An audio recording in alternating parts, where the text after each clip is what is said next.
A mirror splinters in the hush of a forgotten study, and every shard catches an accusation. One glistens with Nietzsche's warning, "Are you visiting women? Do not forget the whip."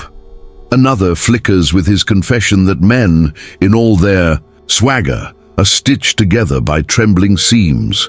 The fragments fall like slow silver rain, daring us to stare into them, to see ourselves refracted through the mind of a man who reveled in asking questions that burn. What could drive a philosopher, celebrated for freeing thought from the straitjacket of dogma, to wield such a brutal phrase? Journey back to the flickering lamplight of 1880s Europe, an age when steam whistles promised progress even as cholera stalked the streets. Women marched for rights and respect. Men muttered about crumbling empires. In cafes, opinions clashed. Like sabers, Friedrich Nietzsche, beset by blinding headaches and the echo of failed romances, hunched over his notebooks, testing each sentence like poison on his tongue. He had watched ideals wilt. His friendship with Wagner had rotted from reverence into disgust, and Lou Salome, brilliant, unattainable, had left him haunted by unreturned letters. Illness gnawed at his eyes, his spine, his pride. Each disappointment became another lens, sharpening his conviction that social pieties hide a darker commerce of desire and dominance. If a society pretties itself with compliments, Nietzsche preferred the crack of a whip, the sound that forces masks to slip. Yet was his ferocity toward women an indictment of femininity, or an exposure of masculine weakness? Strip away the shock, value, and his aphorism tilts. The whip may symbolize not cruelty, but fear, a crude tool brandished by men who sense their authority dissolving. Beneath the bravado lies fragility. Beneath the misogyny, perhaps a mirror pointed back at man's own resentment. Nietzsche was obsessed with power's masks, how priests weaponize guilt, how scholars parade second-hand insights, how lovers barter flattery for control. Gender for him became another arena where the will to power hid behind etiquette. Imagine the philosopher pacing a rented room in Turin, walls rattling with passing trams, mind ablaze. Outside, suffragists publish pamphlets and newspapers trumpet moral panics about unwomanly independence. Inside, Nietzsche scrawls a challenge: better that civilities be shattered than that illusions survive. A whip in his metaphorical hand, he lashes at complacency, determined that pain should cauterize hypocrisy. He wants readers to recoil, and then to question why they recoil. So the mirror shatters, scattering images that refuse simple arrangement. In one shard, we glimpse Victorian households where women must smile through suffocation. In another, we see men burdened by armor too heavy for truth. Step closer, and the fragments cut our fingers. Step back, and they still glitter with unfinished stories. Nietzsche does not offer comfortable answers. He hands us the debris of certainty and watches whether we recoil or rebuild. This prologue invites us to gather those shards, to weigh each, one against the pulse of our own age. Are his words relics of obsolete prejudice, or do they expose a timeless bargain between adoration and domination? As the pieces catch the light, they sketch a labyrinth we now enter, one where every turn confronts us with new reflections of power, resentment, and desire. The journey begins amid broken glass, and every step echoes with the question. Friedrich Wilhelm Nietzsche entered the world in 1844 in the Saxon village of Röcken, where church bells stitched the horizon, and his father, a Lutheran pastor, preached unassailable certainties. At 5, he watched those certainties disintegrate as Pastor Karl Ludwig Nietzsche died from a violent brain seizure no physician could name. The boy saw power extinguished without warning and learned, before he could spell the lesson, that glass hides beneath every throne. That early fracture never truly closed. Grief folded him inward, books unfolded him outward. By adolescence, he recited Sophocles in the original Greek and corrected tutors twice his age. At 24, he became the youngest professor at the University of Basel, dazzling students with etymological lightning. Yet while their minds expanded, his own skull felt like a furnace, shrinking around molten thought. Migraines blinded him, nausea shook him, eyesight blurred. 10 years later, he resigned, nearly blind, carrying a pension and a suitcase rattling with prescriptions. Exile became medicine.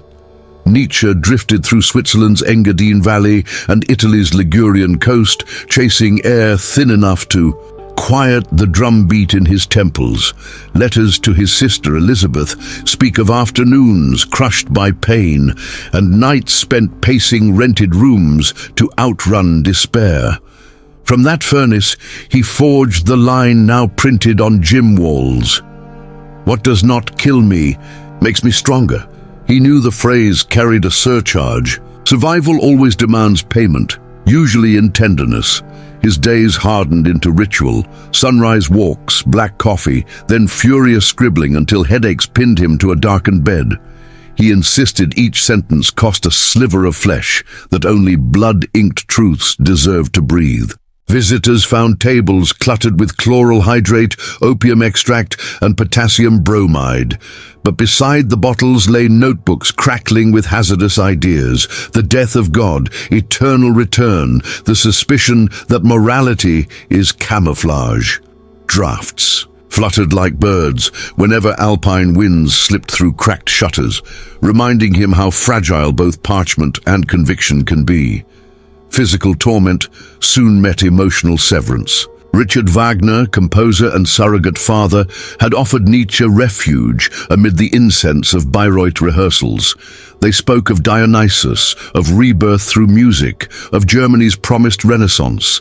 Then Wagner's nationalism curdled into chauvinism, his anti-Semitism into paranoia.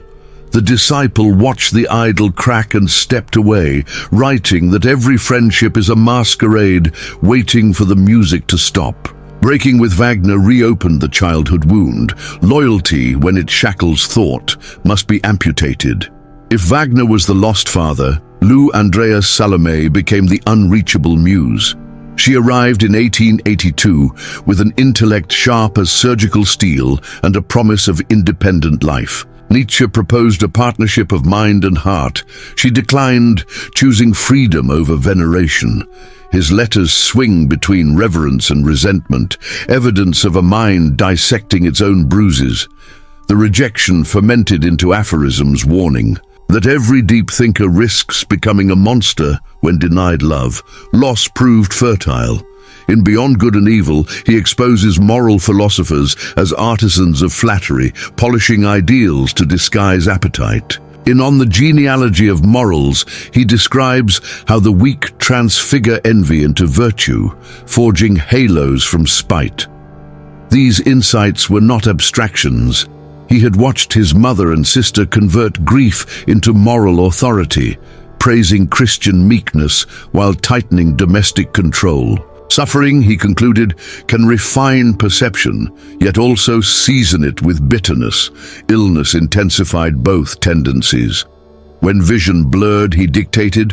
When nausea surged, he hiked mountain switchbacks until sweat drowned the tremors. Sometimes, he collapsed on dusty paths, waking hours later beneath indifferent pines. Each crisis convinced him that existence is will, not equilibrium. Philosophers who built systems from quiet libraries, he scoffed, mistook calm for truth. From this crucible rose the Übermensch, a being hammered by ordeal, refusing the consolation of herd morality and willing to pay any price for becoming. Yet there remained a ballroom Nietzsche never mastered, the social dance between men and women. He stood at its threshold, part anthropologist, part exiled suitor, analyzing a choreography whose steps he could describe but seldom join. His harshest remarks on women read like armor beaten from disappointment, a shield against longing unanswered. Viewing from outside, he mistook the haze of desire for calculated deceit and projected isolation into accusations of manipulation. Thus, the sick philosopher stands before us, double lit by insight and distortion. Pain sharpened his vision for hypocrisy, yet tinted the lens through which he viewed intimacy. We leave his corridor with a dilemma unresolved. Does suffering strip illusion to reveal bedrock reality, or does it carve fresh hallucinations upon the glass? Perhaps the answer is both. Pain clarifies by burning away varnish, then blurs again by searing new patterns into the retina. Nietzsche offers only a whisper.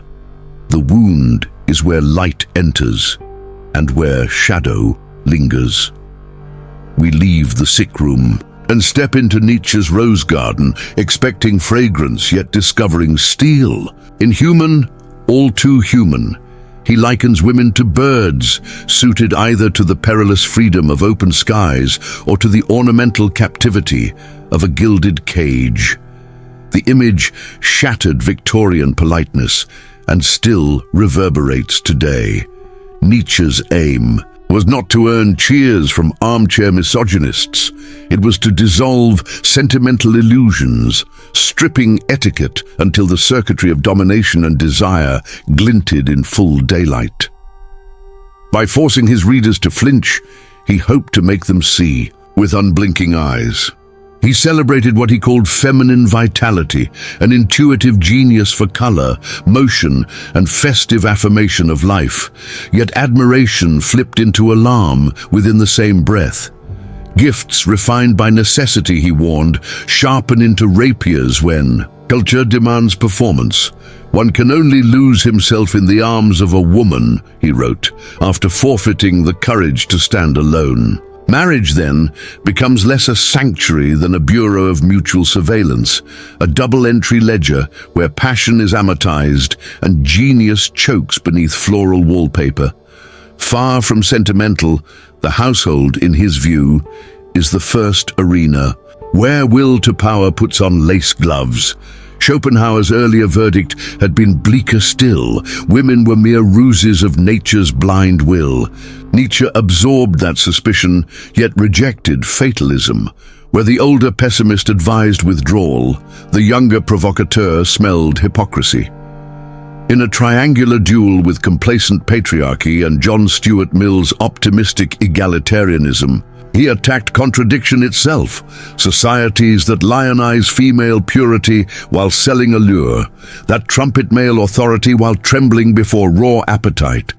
For him, moral codes were stage lights, gender roles, hastily painted scenery. Return to the era he fought. Parlors overflowed with moral platitudes, while operettas, fashion plates, and colonial postcards stoked clandestine fascination. Cosmetics firms marketed virtue scented with desire. Etiquette manuals draped erotic rivalry in flowery euphemism. Nietzsche's aphorisms rip off the ribbon, exposing stems sticky with sap and crawling with insects. He blamed women no more than men. Both conspired in a masquerade designed to keep hunger respectable and advantage unspoken. Does his rhetoric diagnose or simply wound? Scholars split sharply. Some argue he mimicked patriarchal bombast to expose its ugliness, forcing readers to taste the venom in their own sentences. Others hear authentic contempt, the bitterness of a rebuffed lover hardened into metaphysics. Textual evidence sustains both readings. He salutes female exuberance, then calls women pets, applauds courage, then warns of cunning. Ambivalence is not a flaw, but a finely honed instrument, reflecting whichever face leans in too closely. Layer on further lenses and meaning refracts again. A feminist historian notes that 19th century schooling barred women from the intellectual expeditions Nietzsche adored. His lash therefore strikes culture, not biology. A psychoanalyst sees projection, fear of dependency cast onto the seductive rescuer. A sociologist hears prophecy, for his aphorisms foreshadow modern advertising, where feminine allure fuels consumer engines while male insecurity supplies endless gasoline. Each angle reveals a different trap, yet every trap is constructed by both sexes together. His sentences endure because they accuse speaker and listener alike. By calling women birds, he diminishes agency, yet by insisting on cages or clouds, he confesses men's obsession with plotting the flight path. That double edge explains why his lines ricochet through podcasts, comment threads, and alpha seminars. They dramatize the eternal negotiation between admiration and control, vulnerability and dominance, spectacle and secrecy. Shift to the present, where courtship flourishes in algorithmic gardens. Dating apps gamify desire into thumb flicks. Influencer culture alchemizes charisma into currency. Situationships promise intimacy without anchor. Nietzsche would recognize the pattern. Civilization has not tamed appetite. It has digitized the whip. Profiles inflate virtue, captions exaggerate lifestyle, and followers substitute for community. The bouquet glitters brighter, yet its thorns are reinforced by datasets that predict jealousy, hesitation, and the exact moment we will click like. Marriage likewise mutates in this greenhouse. Traditional vows spar with polycules managed. On spreadsheets, co-living ventures marketed as wellness and prenups drafted like venture capital term sheets. Yet the ancient barter persists. Stability trades with novelty, affection with status, autonomy with validation. Nietzsche's warning that genius gasps beneath domestic ceilings now points to creativity suffocated by algorithmic conformity, where a living room doubles as broadcast studio and every disagreement can be weaponized for engagement metrics. What then do his thorns offer beyond provocation? Perhaps an invitation to audit the covenants we sign, legal, emotional, digital, and to ask who profits from each clause. He forces us to admit that flattery is currency, devotion negotiable, morality a costume that embalms desire until it ferments into resentment. His cruelty, shorn of theatrics, demands we choose between soothing fictions and perilous honesty. Only by confronting these reciprocal distortions can genuine partnership emerge, one in which both parties negotiate power consciously rather than colliding through unspoken scripts and inherited habits. More than a century after his death, the question still prickles. Are we cultivating living roses or arranging plastic blooms for applause? If romance is theater, Nietzsche dares us to tear down the scenery and discover whether authentic dialogue can survive the glare. His brusqueness may sting, yet its purpose is to jolt the dreamer awake before the dream ossifies into a lifelong role. We now approach the next corridor, where the philosopher's blade pivots toward men themselves. If women are charged with weaponized charm, men will soon stand accused of weaponized fragility. The whip circles back, and the bouquet's thorns twist inward, ready to pierce the hands that once brandished them. The whip circles back, the bouquet's thorns twist inward. Now the spotlight falls on the authors of most world epics, the men who wrote victory into marble and defeat into silence, only to discover hairline cracks beneath their laurels. Nietzsche's diagnosis begins with a single toxic compound: resentment. For him it is envy transmuted into morality, the alchemy that brands weakness as virtue and brands strength as sin. Though he saw it at work in all humankind, he believed men cultivated it with peculiar ingenuity, precisely because so much of their public identity relied on denying it. He pointed to Christianity's Beatitudes, "Blessed are the meek," as evidence of a spiritual slave revolt. Where Roman virtue exalted prowess and daring, the new creed prized humility, patience, obedience. Those who lacked power converted their lack into a halo and, in the process, reframed domination as cruelty. Nietzsche did not begrudge compassion. He feared its weaponization, pity wielded as leverage, mercy transfigured into subtle tyranny. The danger was greatest, he argued, for men whose social standing demanded an image of command, yet whose inner life trembled with doubt. To reconcile the mismatch, they moralized vulnerability while performing dominance, a double game that corrodes authenticity from both ends. Jung later sketched the same tension in softer hues. Within every man lives an anima, a reservoir of receptivity, creativity, and tenderness. Denied expression, it festers into projections, the worshipped angel, the despised temptress, the unattainable muse. The more violently a man suppresses his inner feminine, the more erratic his outer masculinity becomes, swinging between brittle bravado and secret shame. Nietzsche glimpsed this decades earlier. He saw men writing laws, leading armies, composing symphonies, yet flinching before the mirror of intimacy, terrified that the myths of invulnerability might collapse at a lover's touch. History offers case studies. Napoleon Bonaparte, imperial meteor, marched across Europe proclaiming destiny. At Austerlitz, his audacity crushed coalitions. At home, his letters to Josephine reveal a boyish craving for reassurance. The conqueror, who redrew borders, could not tolerate her flirtations without spiraling into jealous anxiety. Domination on the battlefield masked insecurity in the boudoir, a dissonance Nietzsche would have underlined in red. It is not conquest that corrupts. It is conquest pursued to anesthetize self-doubt. Sigmund Freud waged different battles, dissecting the psyche instead of nations. His theories rewrote Victorian notions of propriety, yet correspondence shows a recurrent dread of ridicule from academic rivals. He crafted psychoanalysis partly to explain his own obsessions, then fortified it with dogma to shield against dissent. Here too, will to power fused with resentment, insight hardened into orthodoxy, flexibility ossified into defense. Post-1918, millions of men returned from trenches with shell shock, bodies alive, identities shattered. The old scripts of stoicism and duty failed to process nightmares of gas and artillery. Some suppressed the trauma until tremors erupted on trembling hands. Others joined extremist movements promising renewed purpose.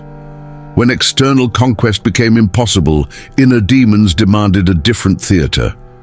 Nietzsche, who died before the Great War, foresaw the void, removed traditional outlets for heroism, and unresolved masculine angst curdles into ideological furor. Fast forward a century. Corporate hierarchies have replaced cavalry charges, follow accounts substitute for feudal titles, yet the pattern persists. A man scrolls social media, sees curated physiques, yachts, and hustle mottos. The algorithm whispers that prosperity is identity, that humiliation is one missed opportunity away. Resentment metastasizes in comment threads, boasts, belittlements, ironic detachment masking fear of irrelevance. Performative alphas preach stoicism while selling courses on charisma. Anonymous avatars volley misogynistic memes to avenge private heartbreaks. In each case, insecurity dresses as certainty, envy parades as moral critique. Reread Nietzsche's caustic remarks about women through this prism, and they reveal an unintended confession. When he warned that women's charm could stifle genius, he exposed the fragility of male genius dependent on applause. When he declared that love is fundamentally gratitude for pleasure received, he hinted at transactional anxiety, an inability to accept unearned tenderness. His sharpest words land as mirror shards, projections of shortcomings onto the very figures who threaten those illusions by embodying autonomy, mystery, or acceptance. Consider the contemporary crisis of male loneliness. Surveys chart declining friendships, diminishing romantic prospects, rising deaths of despair. The marketplace answers with packaged identities, gamer hero, gym warrior, startup maverick. Each offers structure, but seldom intimacy. Denied spaces. To integrate anima, men swing between nihilistic humor and rigid ideology, then wonder why relationships fracture under unspoken expectations. Nietzsche's antidote would be ruthless self-interrogation. Strip away borrowed creeds, face the tremor without anesthetic, transmute vulnerability into creative action rather than reactive dogma. This is not a sermon against masculinity. It is a plea for its renewal. Strength divorced from self-knowledge calcifies into oppression. Sensitivity divorced from courage dissolves into inertia. The will to power, rightly understood, is not domination of others, but mastery of the conflicting forces within. It asks a man to own both spear and wound, to let neither define him exclusively. Only then can competition become excellence rather than erasure.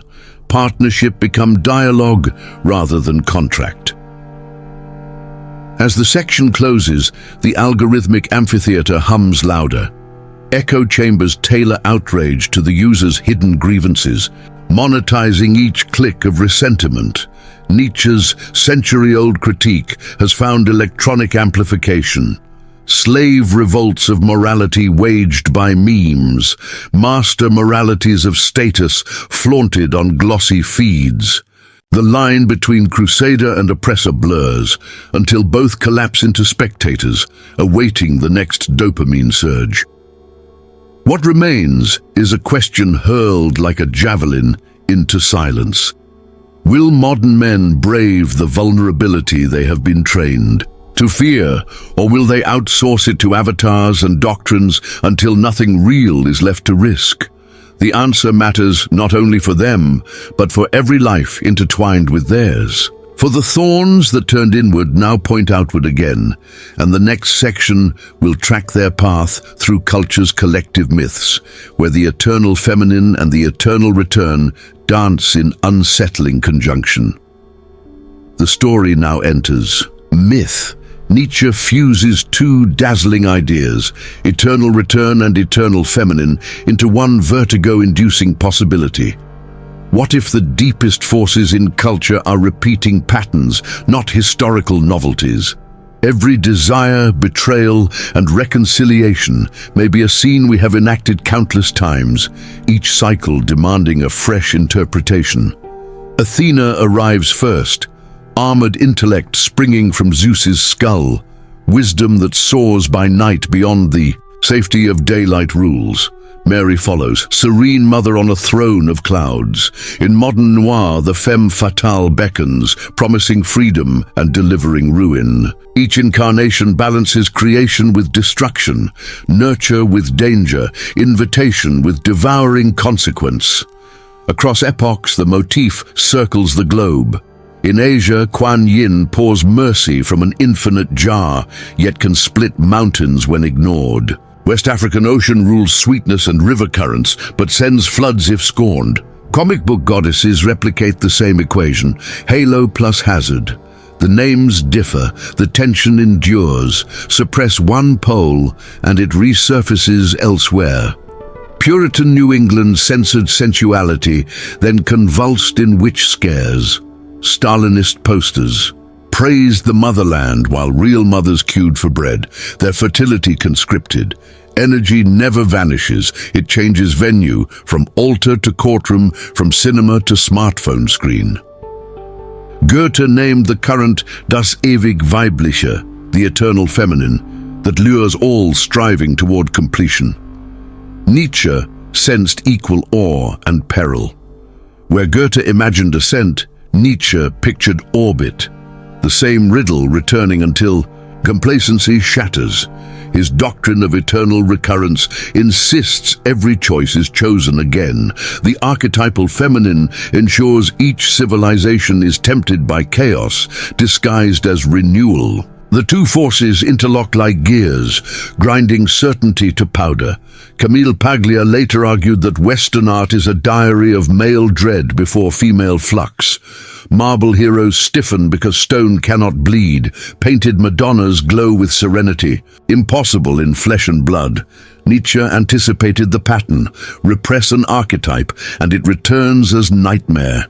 Witch trials torched healers who embodied unsanctioned fertility. Victorian doctors labeled seizures hysteria when voiceless. Women spoke through their bodies. Advertising now packages mystery into metrics, hip to waist, click-through rate, turning the sublime into inventory and seduction into quarterly targets.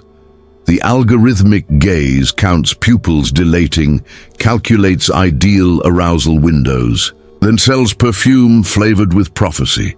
When fatigue sets in, the cycle restarts with rebranding and fresh influences. Nietzsche's warning applies. What we refuse to confront consciously returns in darker form. By treating woman as symbol rather than statistic, Nietzsche's barbed aphorisms reveal a strange reverence. He is wrestling a shape that slips every cage, like Jacob grappling an unnamed angel. The bruises left on his prose mark both fascination and frustration. Harsh lines about cages and whips are desperate cartographies, attempts to map an ocean with a ruler. Yet the symbol cuts two ways. Idolize feminine mystery without agency, and the archetype fossilizes into fetish. Ignore it, and creativity starves. Integration is the alchemical goal. Jung called it hieros gamos, the sacred marriage of opposites inside the psyche, where tension generates new life instead of hatred. Look around. Gender fluidity rewrites scripts that once choreographed. This mythic drama, corporate logos curve into goddess silhouettes, influencers fuse Athena's helmet with anime sparkle. Are we integrating archetypes or multiplying masks? Acceleration risks turning symbol into sticker, depth into branding. Yet hidden in the noise is an opening. Treat polarity as dialogue, not war. Treat return as rehearsal, not condemnation. Digital avatars shimmer with archetypal colors, yet the users behind them often feel grayscale, starved for touch, story, and unedited presence. Nietzsche's apparent cruelty becomes the thrashing of a mind-sensing tidal forces he could neither embrace nor escape. We inherit his problem alongside tools he lacked: psychoanalysis, anthropology, data streams. The eternal feminine still pulls sailors toward reefs and toward new continents. The eternal return still asks whether we will answer differently when the wheel spins again. The lesson is not to sanctify or silence, but to risk genuine improvisation. Symbols live only when questioned. Myths breathe when permitted to contradict their last performance. A culture that dares this dance may bruise its ego, but a culture that refuses will break its spine. Now that archetypes have gone viral and the stage lights never dim, will we learn the choreography or replay the stumble forever? The dance grows crowded when masks multiply. Nietzsche once wrote that every deep thinker needs a mask just as much as a face, because truth, when stripped naked, provokes hostility. A century later, his caution feels prophetic, for the marketplace now sells disguises faster than it sells shoes. Identities arrive pre-packaged. Career guru, empathic ally, savage meme king, humble brag minimalist. Each mask promises connection, while secretly indexing desire for status, and the gap between image and impulse widens until resentment can leak through the seams.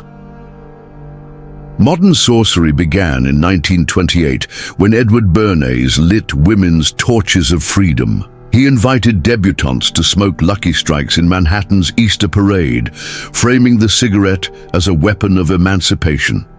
Front-page photographs traveled the nation, stock prices rose, the press applauded progress.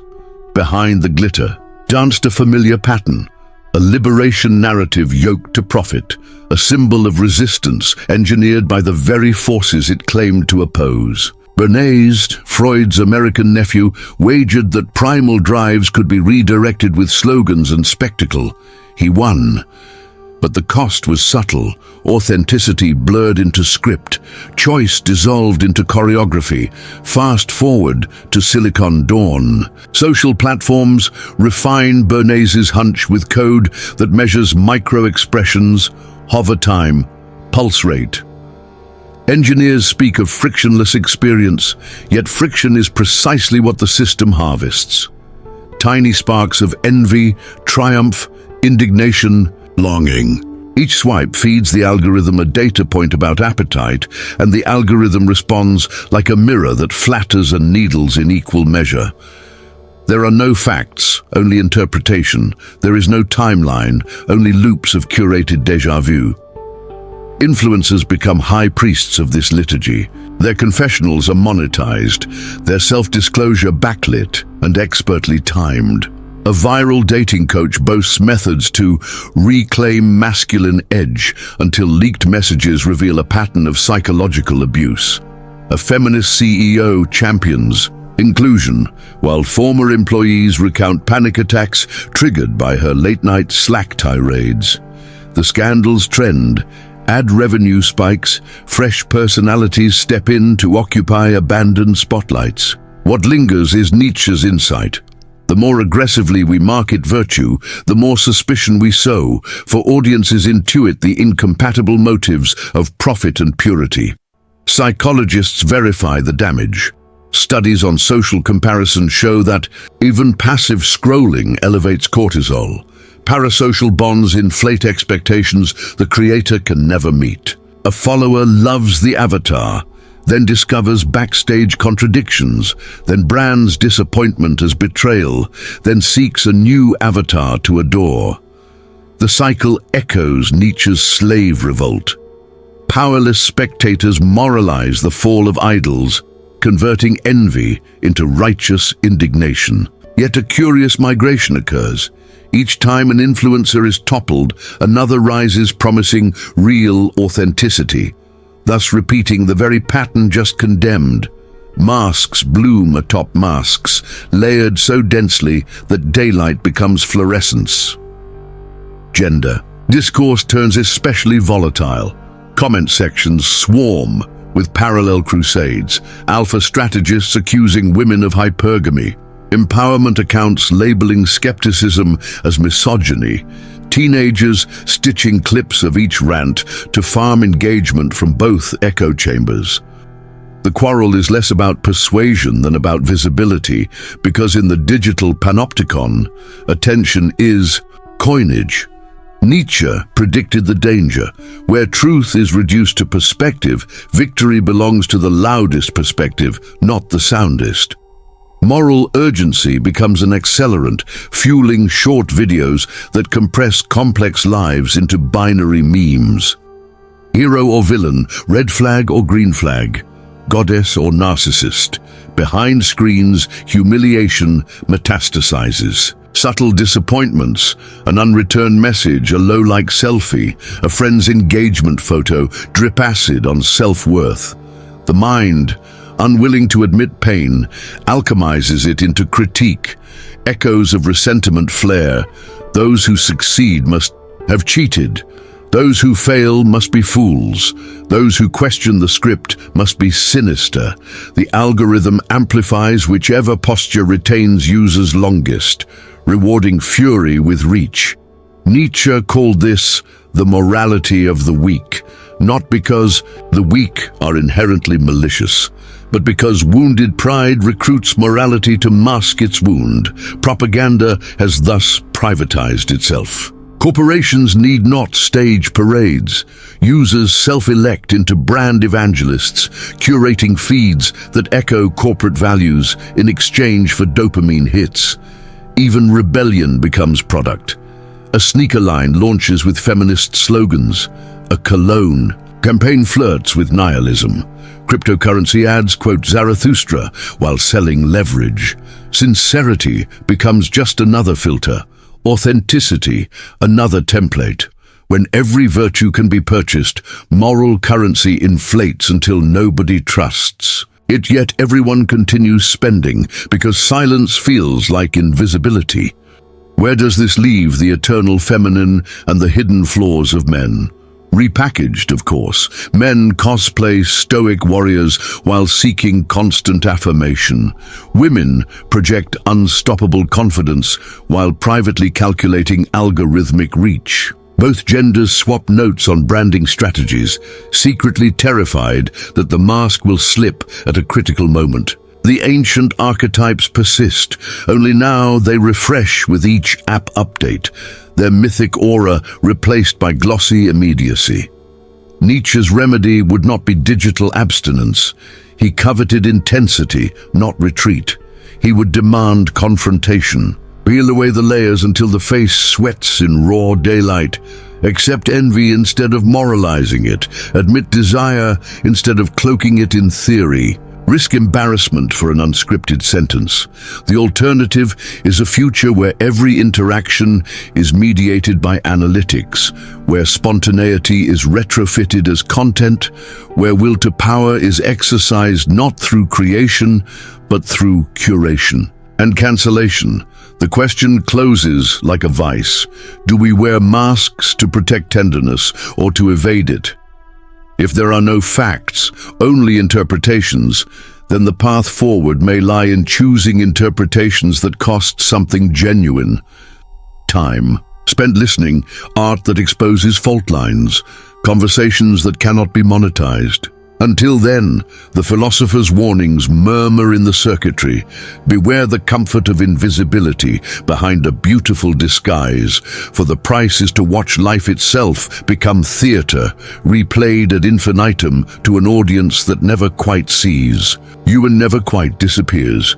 Bright pixels flicker like campfires on the endless plain of the internet, and tribes gather around each flame to chant their truths. One blaze burns red, promising men the coordinates of restored authority. Another glows pastel, selling empowerment hashtags and equity merch. Between them, hammers of cancellation fall like meteor showers, smashing reputations before dawn can cross-examine evidence. Nietzsche's phantom wanders the embers, unimpressed, truly seeing ancestral hierarchies repackaged as rebellions, master-slave games with fresh cosmetics but identical arithmetic. Red pill forums claim to unmask gynocentric tyranny. They cite evolutionary graphs as scripture and worship cold stoicism as sacrament. Scroll deeper, and the tone curdles into resentment sold as realism, a digital echo of the slave revolt Nietzsche traced, where envy paints itself as pedagogy. Corporate feminism markets freeze-dried empowerment kits, pastel slogans, curated adversity, a subscription box of virtue. It speaks the language of liberation while operating on quarterly profit targets, converting struggle into lifestyle. Content and dissent into merchandising opportunities. Across this terrain, the cancel hammer swings. A comedian misphrases a joke, a researcher cites a forbidden dataset, a novelist tweets an archaic descriptor. Screenshots spread at pandemic speed, sponsors retreat, platforms purge. Japanese sociologist Oyama Shonichi calls it a moral tsunami, a wall of shame that outruns deliberation. Coastal villages once rang bells to warn of real waves. Online, the bells become the wave, amplifying panic until nuance drowns. The rush of shared fury feels righteous, almost narcotic, yet Nietzsche would smell the last man's perfume. Comfort, elevated to principle, risk exchanged for smug cohesion, complexity, sacrificed to social insurance. Hovering above the spectacle is the figure Nietzsche prophesied as the last man, a citizen who wants nothing higher than hygienic convenience. He boasts of tolerance, yet trembles before uncertainty. orders Thai fusion by delivery while signing petitions against cultural appropriation, posts gym selfies tagged grind, yet sues if the locker room thermostat dips below ideal, and scrolls doom scroll feeds in night mode so his circadian rhythm remains untroubled. Vaccinated against risk by layers of insurance, financial, emotional, reputational, he treats the culture war as pay-per-view entertainment that flatters. Moral vanity without demanding sacrifice. Sarcasm and shrug emojis are his twin shields, reflexive defenses of a soul that no longer believes in tragedy or triumph. Meanwhile, controversies churn. A polarizing podcaster disappears from directories, then re-emerges on an app branded censorship-proof. Trans athletes trigger rule rewrites. Whichever side loses declares civilization at stake. Hashtags crown new villains by the hour. Directors, athletes, chefs. The ritual is fixed. Expose, denounce, exile, celebrate. Metrics climb. Investors grin, attention flows like a gold rush river.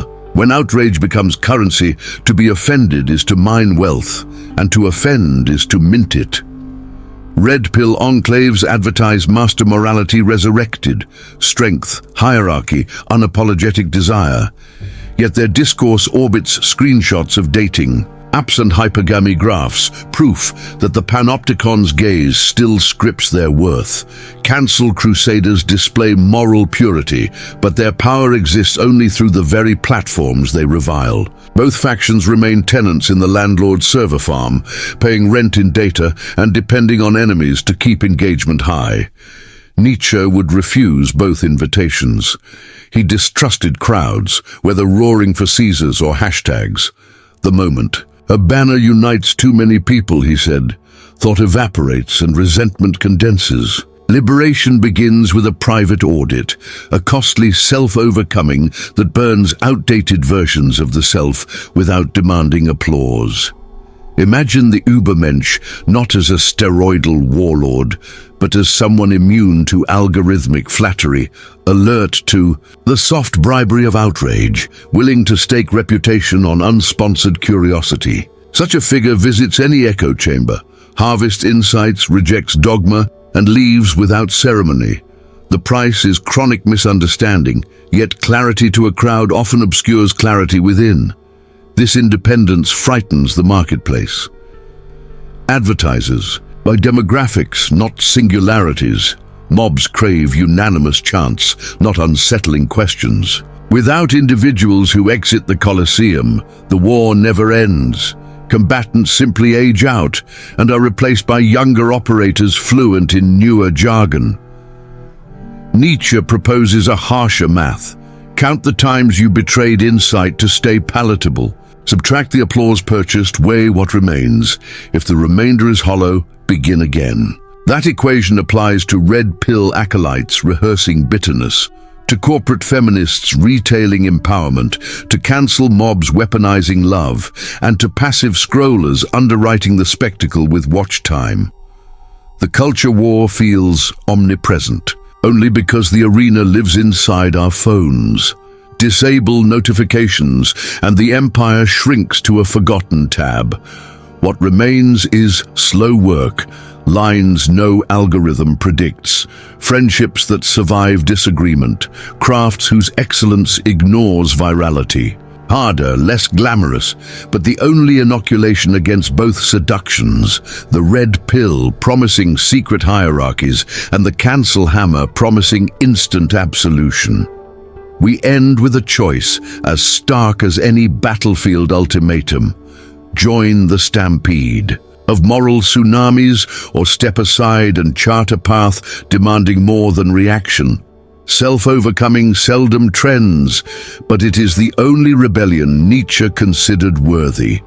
The refusal to outsource virtue, the courage to speak, retract, refine, and speak again even when metrics collapse. In that unlit interval begins the possibility of a voice finally one's own, and perhaps a future worth living. Imagine standing before a kiln, a block of unshaped clay in your hands, heat roaring, possibilities blazing. This is the self before. It has been traded for applause or numbed by algorithmic comfort. Nietzsche called the moment amor fati, the audacious decision to love one's fate instead of bargaining with it. He knew that destiny is not the cards dealt, but the courage to play them without disguise. Viktor Frankl survived camps where every external freedom was erased. Yet he insisted that meaning begins the instant we choose our attitude towards suffering. Frida Kahlo painted her fractured spine into blooming thorns. David Bowie stitched alien personas to house his tenderness and rage. Each refused the false safety of single-note identity. They became who they were by welding contradictions, pain with humor, elegance with grotesque, until sparks became constellations. The culture wars invite easier roles, oppressor or oppressed, alpha or victim, saint or heretic. Nietzsche laughs at the simplicity. Liberation lies neither in domination nor in grievance, but in the inner forge, where resentment is melted down and recast as creative power. To hold the eternal feminine without fear and the masculine without bravado, to dance between Apollo's clarity and Dionysus's chaos, that is the high wire on which genuine individuality balances. Step past the glowing rectangles that mirror only what earns clicks. Face the clay, desires you downvoted, fears you scrolled past, talents buried beneath curated modesty. Knead them, fold them, scorch them. The world does not need another perfect profile. It needs forms that bear the fingerprints of risk. A sculpted life will crack. Mend the fissures with gold veins of responsibility, the Japanese art of kintsugi for the soul. Become who you are is not a slogan. It is unfinished business, renewed each dawn. When weakness whispers, answer with craft. When pride shouts, answer with curiosity. Refuse the narcotic of belonging that demands you shrink to fit the tribe. Walk the perimeter of comfort until it becomes frontier. If, out of your chaos, one honest sentence, one unforeseen gesture, or one compassionate design is born, you have already begun the revolt Nietzsche envisioned. Stars need darkness to be seen. Let the shattered night sky remind you that brilliance is forged, not discovered.